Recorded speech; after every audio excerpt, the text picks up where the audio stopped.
Previously, JT didn't play much in the third. What were the guys I thought could get us back in the game?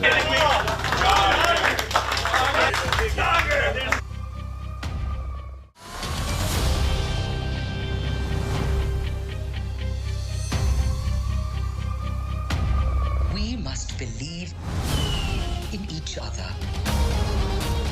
Stamkos a drive, he scores! Yeah, I think obviously their goalie was, he was really good tonight. Some chances, yeah. We were pretty aggressive. I think we had 50 hits. So I like that. Just couldn't get that big goal. I thought would have liked to seen a better 6-on-5, some decision making. But yeah, power play. You need those moments, but missing some key guys in those moments.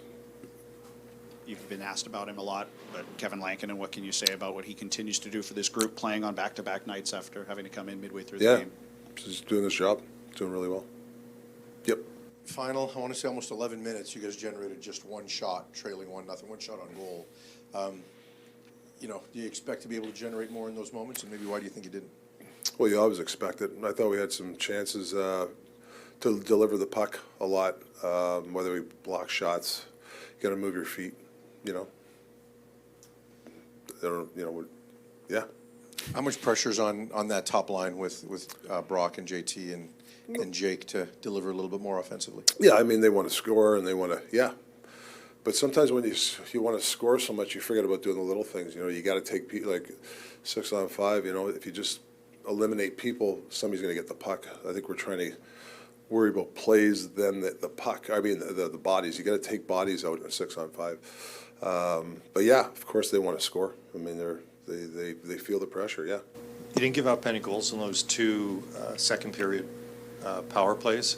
Both offensive zone penalties. But it seemed to change momentum. Do you think it hurt your momentum? It could have. I mean, I think emotional game in Calgary. 3 and 4. So you don't want to kill penalties. You don't want to. That could be a factor. I don't know. But like I said, we had some chances there. We just didn't put them in. And I know everyone's waiting for Quinn and Pettersson to come back. Yeah. Do you think the players are waiting? Do you think they're sort of got their mind on, well, if we just maybe one more game, 2 more games, then we'll get help? Like waiting for him to come back? Yeah, waiting for somebody else to come and sort of save the day.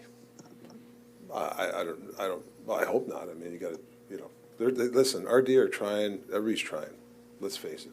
I mean, you guys can say what you want. We're trying. We didn't score tonight, but we had some opportunities we didn't score. You talk about moments. The goal against felt like there were a couple moments there that maybe went against you guys. What did you see? Yeah, well, yeah, I think when you have the top lines on the ice, I would like to see a couple guys reload on a 50-50 puck. Yeah, I honestly would say the coaches, it should have been a 0-0 game going into overtime. I mean, that we gave them that that what they had a 3-on-2, they scored. We had a 3-on-2, a couple 3-on-2s, we had a 2-on-1. Had some semi-breakaways, we don't score. So it's yeah, you're right. It's moments, And just the power play, obviously not having Quinn. Yeah. It feels like you guys are trying to run things a little bit differently. Are you liking what you're seeing from what they're trying to do? Well, it's not Tyler Mother's fault. I mean, he's shooting the puck. I thought he's doing a good job out there. So it's not him. Obviously, when Quinn comes back, like whenever he comes back, he's really obviously our best player, the catalyst. But there's other ways of scoring, for sure. What can you say about, again, this was a rare night where you guys actually outshot the opposition. What can you say about your team doing that, especially on the second night of a back-to-back tonight? Moral victory, yeah. Yeah, we outshot him. Vinny Desharnais, he led the team in even strength ice time. What can you say about both his game tonight and his progression over the last He's been playing here? well. He's getting an opportunity. He's been getting better the last couple weeks. Yep, I agree with that. With a couple stars out of the lineup, JT has a lot of pressure on him. Does it seem like he's feeling that pressure with how he's performing on the ice? I think there's always pressure on everybody. And when you're a top guys feel it. But it's the world you live in. You got to just keep plugging away. We're still in the thick of things, and we'll get some healthy bodies back eventually. But you got to break through somehow.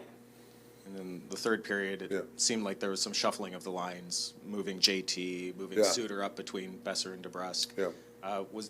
Were just things not clicking for you? Did you see something there where you wanted to make a change to create more offensively?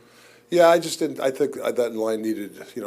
They were just okay in Seattle. We needed some pizzazz. Wanted to switch it up. The other couple lines weren't that bad. They were getting this. It was a neat like. It's one of those games, like I said. We had our chances. You need a pass here. You need a shot here. You need somebody to do something in that moment. Like I said, we kind of gave them that 3-on-2, and that's really the game. You mentioned, I think this morning, that Quinn and Petey are going to travel. Do you expect them to play at some point on the trip? Yeah, definitely. Petey, probably Quinn. I don't know but they're going to be traveling for sure, and Demmer.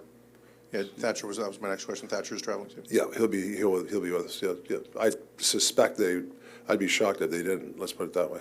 Okay. Shocked if they didn't play at some point on the trip. Yeah. Okay. Yeah. Fair assessment. Adding to that, do you have an update on Philip Hronik?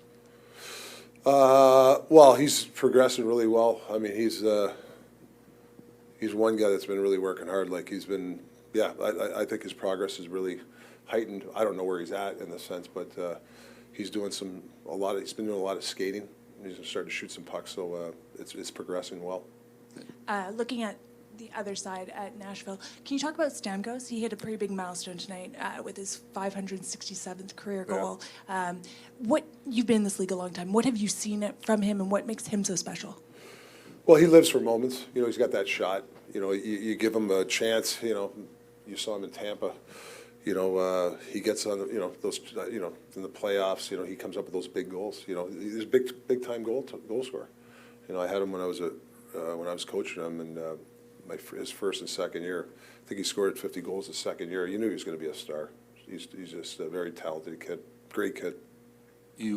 Dakota left the ice or left the bench second period, but came back. He just got banged up a little bit. Yeah, I don't think it's too serious because he played a little bit there at the end. Who's your favorite player? Probably Quinn Hughes, because he's a defenseman and I like to play defense. And can you get a message to him for me? Oh, I can try to do that. What's the message, Hannah? Can you tell him that I said get better soon? Okay, there we go, Hannah. Do you have any more advice for the Canucks before we hit the second period? Skate hard. Skate hard, just like your team did. Hannah, you're awesome. Let's hear it one more time for Hannah fans. A second for Brad Marsh, and he's hanging around the front of the net, around the front of the net, around the front of the net. And then as he tries to gather him. Quinn, thanks for taking the time to come and sit down and chat with me today. Generational talent. Thanks for liking the video and subscribing.